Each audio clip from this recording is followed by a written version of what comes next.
right, welcome to Connects Live by CX Forums. Our guest today is Shep Hyken, who has been a force majeure in the customer experience world on stage, online, and on books. And I have to share this just because I have it here and I saw it today and in cartoons. So I'm going to share a cartoon real quick. And Shep, tell us what's going on here. Yeah, so yeah, that's actually the every week I do an article, and I've been for the past, I don't know, 6, 7 years doing a cartoon every week as a visual depiction of it. This is why is the goldfish always so happy? It's easy to be happy when you always forget about bad things that happen to you. In the article, I referenced this great little TV series, very funny, called Ted Lasso, and it's about a coach. Anyway, doesn't matter. He never coached soccer, but he's forced to coach a professional soccer team. And the guys are having a bad day. And he says, you need to be a goldfish. Why is a goldfish so happy? He's got a memory that's 10 seconds long. And so, but the point behind the article was that in the customer service support world, or even in sales, sometimes we deal with a customer that's not friendly. They're sometimes upset and angry. We heard from Eric Williams at Mind, a call miner, that there is a huge percentage of foul language that's happening on these support calls. And it takes some customer service reps up to 40 minutes to get over it, even though they got to move on immediately to the next customer and play nice. So anyway, that's the thinking behind that. That's I a think tough now it role. used to be hard to write articles. Now it's hard to come up with cartoons because okay, what am I going to do that's going to be kind of fun and entertaining to reference this concept? Well, it certainly is distinctive, and I look forward to getting the newsletter every week. Some of the things we were going to chat about today are some predictions for 2021 service and experience. And I loved your quote here that you had, talking about when the pandemic hit, you'd hope it'd be over in a few months. We'd be all back to normal by fall, but that didn't happen. No, it And didn't. so now what, right? And so now we're thinking about this year. Tell us some of your thoughts you've maybe come across and pondered on this. Sure. I mean, as it applies to customer experience, and first of all, I mean, my prediction is to when life gets back to semi-normal is hopefully by the end of the third, beginning of the fourth quarter, especially in the business that I'm in, where when we start to see people going back to sporting events, concerts, conventions, I think then we're saying to ourselves, okay, this is starting to look like it's in the rear view mirror. I think life will change permanently for all of us because of this. People think that these big changes that have happened because of COVID and the pandemic, all of the digital experience that's happening, all the innovation that's taken place, it's all like because of COVID. No, it's not. If COVID had never have happened, 4, 5 years from now, we would be experiencing the same digital technologies, the same delivery. Malls were having a hard time before COVID hit. Okay. They're having a harder time because of COVID, but there was going to be a change in the retail industry. Amazon created the me and I want it now customer. And if I can get Amazon to deliver something to me in less than 2 hours, why should I get in my car, drive through traffic, go through a mall, whatever. So I think that all of what we're experiencing today would eventually have happened in 3 to 5 years. So it's not a prediction, it's a fact. And we're looking at the future right now. How's that? It's an accelerator, And really. I actually call it an accelerator. Yeah. Any bad time, recession, 9/11, they were all accelerators for certain innovations that had already been in place, just hadn't been adopted yet. Uh-huh. So we're going to save some of the questions here. I see your question, Brian, and this to everyone. You guys can feel free to chat on that, but we're going to save some questions for a little bit later, and we'll bring you on camera to ask your question. So with things being accelerated the way they are, one thing I've kind of felt is maybe it's a level playing field again. Do you Well, think that's true? there's great opportunity for those that have figured it out. So about 2 years ago, I wrote a book titled The Convenience Revolution. And I considered it, and I don't want to sound overly, conceited maybe, but it was a breakthrough book. It was a true thought leadership book. The only book that had been written about a convenient experience was by my friends who wrote The Effortless Experience.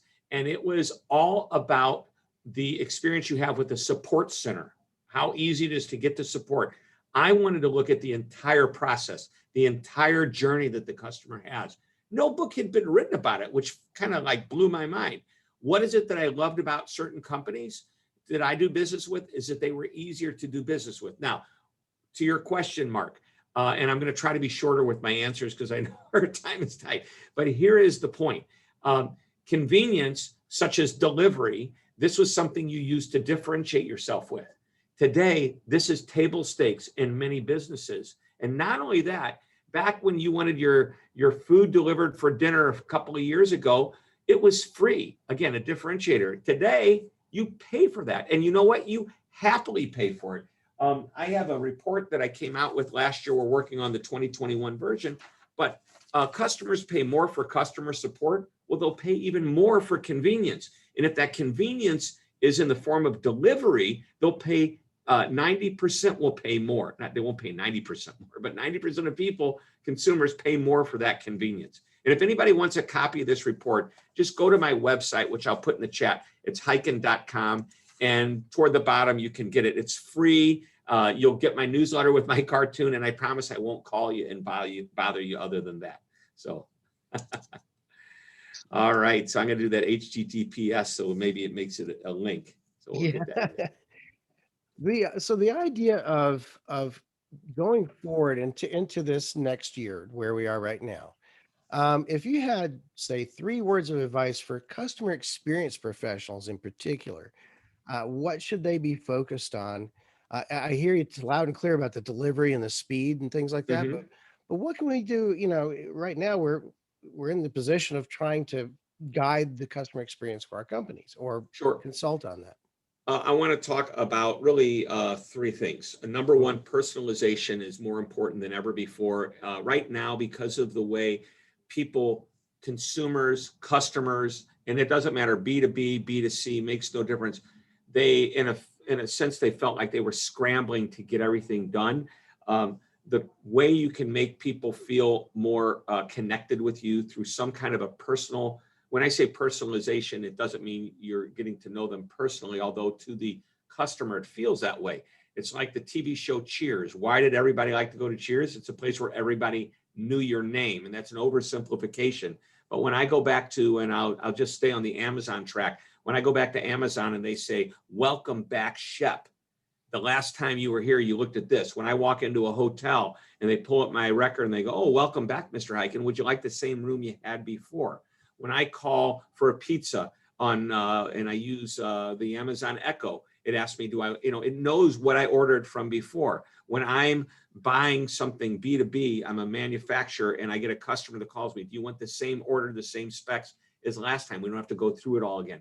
That's personalization. Number 2, we've got to find more ways to automate and digitize service. And you need to teach your customers how to use that. Think about when we first started booking our airline reservations online and getting those tickets printed out before we got to the airport. Now we do it on our mobile device, of course. But the idea was they wanted to streamline the process, not only for them, but also for the customer, the passenger. And they trained the passenger to do it by giving them incentives like extra miles if you book online, extra miles if you print your boarding pass at home. So that was great. But I want to tell you what the third prediction is that companies will over digitize. And this is a warning. Got to be very careful. The best companies recognize that at a point in time, customers are going to want to talk to a human being. Make it seamless and easy for them to do that. Mm-hmm. Yeah, I was just thinking about that because the technology nowadays is so that almost the personalization can be too scary. I mean, they know too much. Like I'll Yeah, be going yeah, and online it on could get Facebook, and creepy. it's a bit like the creep factor. You got to watch that.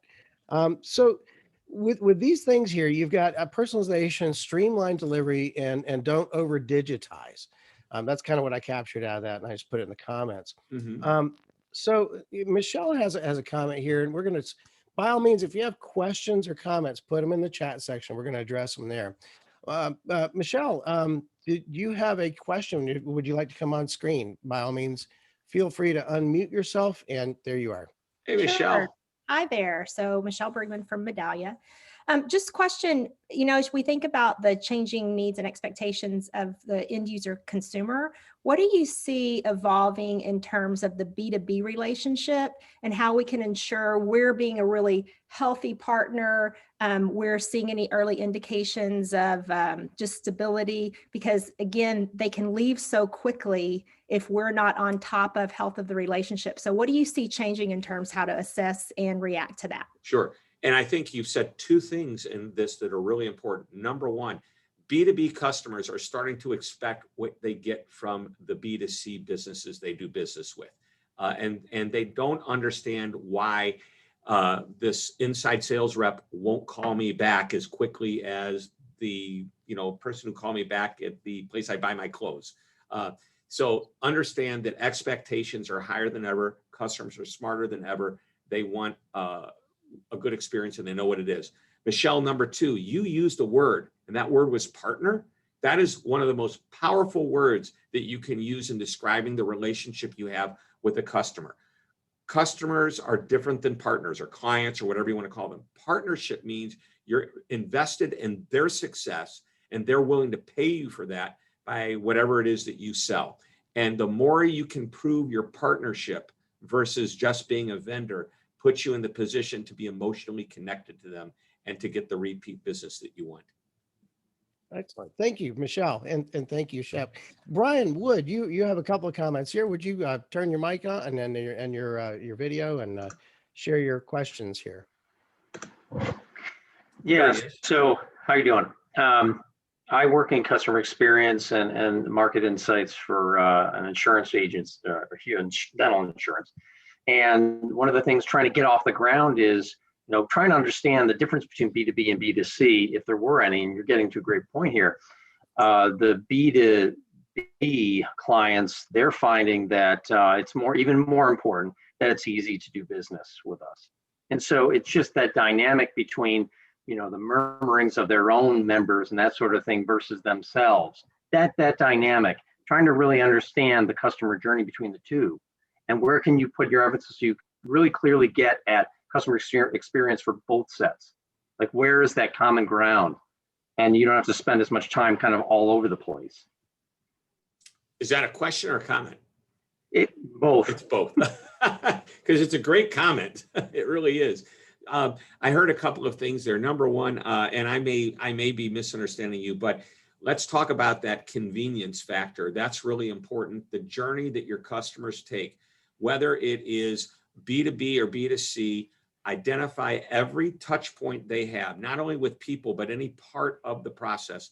And then I want you to say, where can we make it easier for them to do business with? Are they required to fill out like paperwork? If they're doing it online and the first page asks for your name, address, phone number, and you have to fill out a second document, it's part of the same group. I mean, my doctor's offices are famous for this, that now fill out another form. Well, didn't I just give you my name and address? Why do I have to do it again? So repetition. Something else you mentioned, and I'm gonna be off perhaps by 2%. All right, it's either 94 or 96%, but 94 or 96% of problems, according to W. Edwards Deming, is the system or the process, not the people. Okay, so if you've got great people, and I looked at your comment, and you're talking about lower satisfaction scores and that type of thing. Take a look at the people, but also really look at your process and see if that's where the real issue is coming. Because if I'm calling you and your people are the most wonderful people, but I've got to go through an incredible phone tree and type in my whatever numbers you want, and then I have to be on hold for 30 minutes, by the time I get to you, I don't care how nice that person is, I'm pretty ticked off. So yeah, we're going to be doing some qualitative research around that. So yeah, I mean, that's just a general overarching or oversimplification of it. But hey, that's my job, make the complicated simple. So. We had another, thank you so much, Brian. We had another comment here from Chuck Paul, and he says, customers are being over surveyed. They're getting surveyed on every transaction, on every point of interaction. And even if it's like Tic Tacs, you just you get a survey. How was it?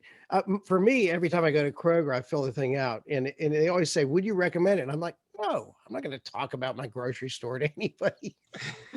What are your Well, thoughts on measuring this experiences and over measuring or sure.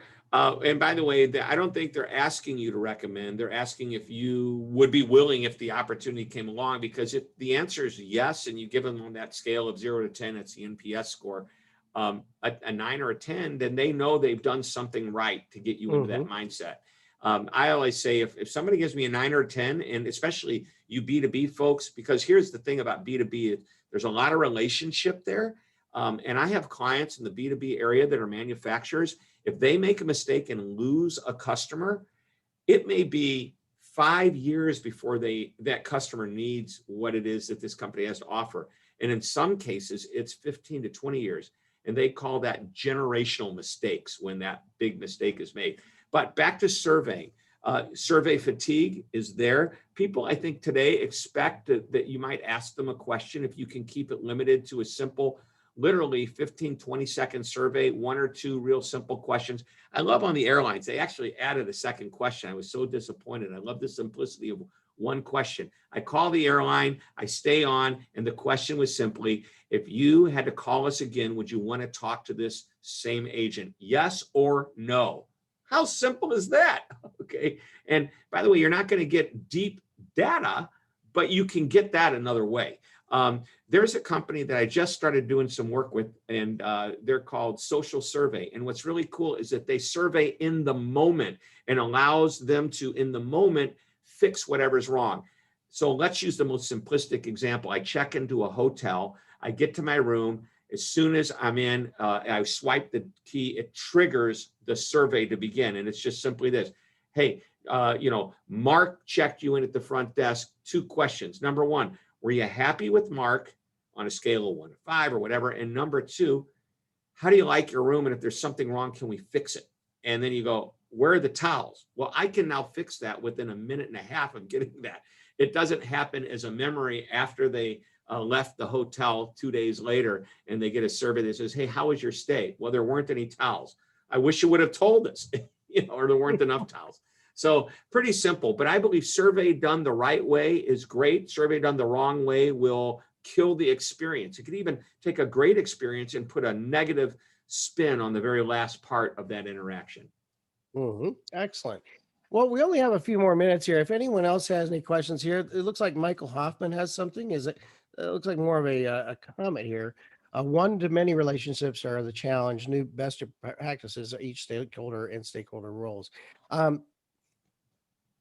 With only a few minutes left here in our let me just address that real quickly. Yeah, exactly. One-to-many is basically a personalization strategy. Think about what Nike does. Now that's consumer, I get it, but you can, whether it's consumer or B2B, it doesn't matter. What Nike's done is they put their consumers, when you join the Nike membership club or whatever it is, they put you into different buckets. I'm a runner, or I'm a basketball guy, or I play with golf. I'm going to start receiving information about those products, and they're not going to try to cross sell me into other products. And that's kind of that many or one-to-many, but make sure those many are split into different buckets. They're called personas, and we can get into a whole nother topic about that, but it's good. Excellent. Well, I really appreciate you taking time today. I know you've got a busy schedule on your TV show coming up here in a little bit. Any other words of wisdom to share with folks? A lot of folks just joined us, by the way. And for those of you who are here, we're going to continue the show with networking when we're done with this fireside chat. But Shep, any final thoughts? Yeah, one of my big overarching philosophies is that customer service and customer experiences, they aren't departments, they are truly philosophies that are ingrained into a culture. Every single employee in a company needs to understand what their role is and how they impact the experience or the service. And internally, they may be supporting somebody who actually deals externally with the customer. Everybody has their place. Get them to know it. The C-level has to define what that vision is, and then it needs to be part of the culture. There you go. Excellent. Excellent. Hey, I hope you can come speak at one of my shows sometime. I'm not coming to St. Louis anytime soon, but one of these days we'll be up there. Maybe we can have a little jam session. I would love that. I would love Yeah, that. absolutely. Well, we're going to go into the networking here in just a second, folks. If you're watching the replay right now, there's probably like 45 or something folks here. And we would hope you would come next time and network with us if you're watching the replay. But if you do have to leave, we understand. And I know you have to go, Shep, but we're going to start that up in just a second. Thank you once again, Shep. You've been a real treasure trove of information about planning for customer experience in the future. Thank you for having me. Thank you. Audrey, let's take us out.